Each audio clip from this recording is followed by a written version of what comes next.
Le cessez-le-feu a seulement quelques heures et les voilà, par milliers. Déplacés par l'offensive militaire israélienne, les Libanais du Sud tentent de rentrer chez eux, profitant de la fragile accalmie. Avec eux, nous prenons la direction de Nabatiyé, la grande ville du sud Liban, bombardée depuis 6 semaines et partiellement détruite.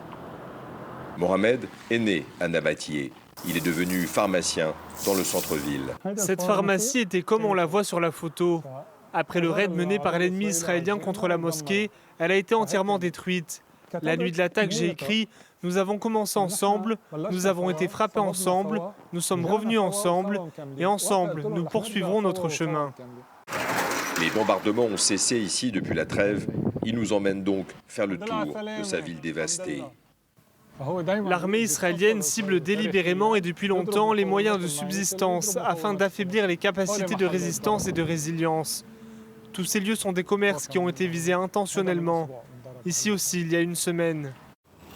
Dans une autre rue, Haïdar observe en silence les décombres de son commerce. C'est ma source de revenus ici à Nabatiyé. Je viens d'arriver et je l'ai trouvé détruit.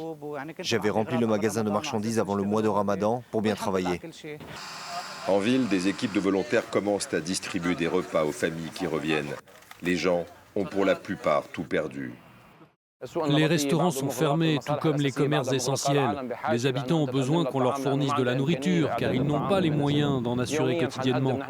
Nous distribuons chaque jour 500 repas individuels chauds, en plus du pain et de l'eau. Tout le monde le sait ici, pour l'avoir vécu en 2024, lors de la dernière guerre, le cessez-le-feu peut d'un instant à l'autre voler en éclats.